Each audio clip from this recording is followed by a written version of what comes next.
Ashtungo, welcome and welcome back to Native Sugar Shack, everyone. I'm Matt. Thanks for tuning in. In this video, I'm going to install and test run the Alien Hydroponics North America 6-pot RDWC system. I'm starting on the Alien Hydro website because there's some important information that I need before I can start the setup, so I wanted to show you where I got it. The first thing I'm going to do on the website is navigate to my 6-pot 2-row kit. Then I'll configure it with 36-liter pots, a remote header, and my kit included the air pump. Next, I'm going to scroll down to the on-page kit configurator. Notice that the system has preloaded my selections up top with 36-liter pots with the air pump and a remote header. Next, I'll click on the spacing tab. Here I want to adjust the spacing between rows and pots to 26 inches exactly, and the header pot spacing to 10 inches. Once I have my pots and rows spaced, the important information that I need is on the Display tab. If I click check the Show Pipe Manifold Assembly box, all the pipes get letters. And if I scroll down a little, I find all of my 50mm pipe segments, the length I need to cut them, and how many of each I need. Once I have that information, I can scroll down just a little more, and there's a big box to click that will take me to the setup instructions. Armed with setup instructions and pipe links, I'm ready to get started unboxing everything. I'm not going to spend a lot of time on this because, well, as longtime subscribers can attest, unboxing videos are not my thing. My system came in 3 boxes, packing was well done, and everything arrived intact and undamaged. To start setting up the system, the first thing I did was install the bulkheads on each of the 6 buckets, ensuring that the rubber washer for each bulkhead was on the outside of the bucket, and being very careful not to cross-thread any of the bulkheads. Then I used the wrench that came with the kit to snug the bulkheads down as tight as I could get them. And here's where I'm going to remind everyone that the Black Dog 1000-watt LEDs that I'm working under have full-time UV and near-IR diodes.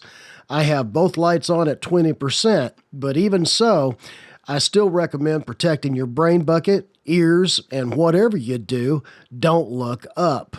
Next, I cut all of my 50mm pipes according to the chart from the website.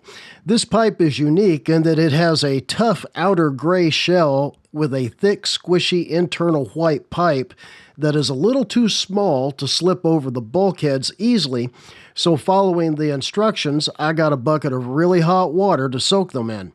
Once they were warmed up, it was relatively easy to slip them over the barbed connector and slide them on all the way to the bulkhead.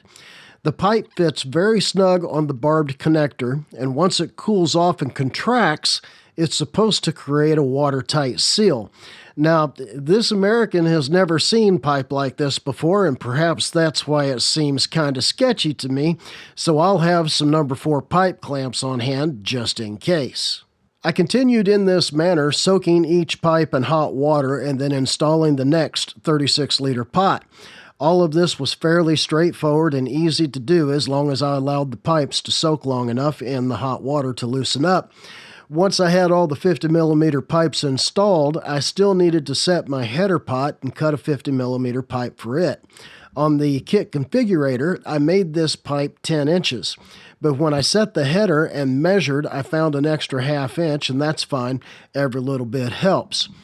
I would have preferred to have this header pot on the outside of the tent, but to do that, the 50mm pipe would have to travel over the tent's 1-inch thick bottom tent pole.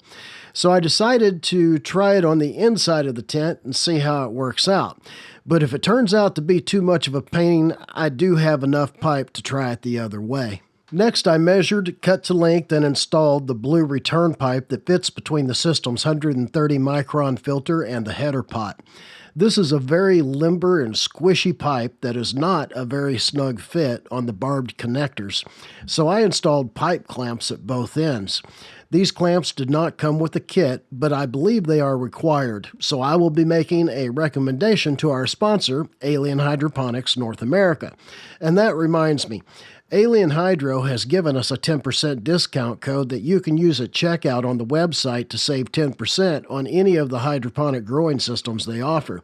If you're interested, I'll leave the discount code and a link to the Alien Hydro North America website in the description of this video below. The next day, I put 30 gallons of RO water in the system to start checking for any leaks.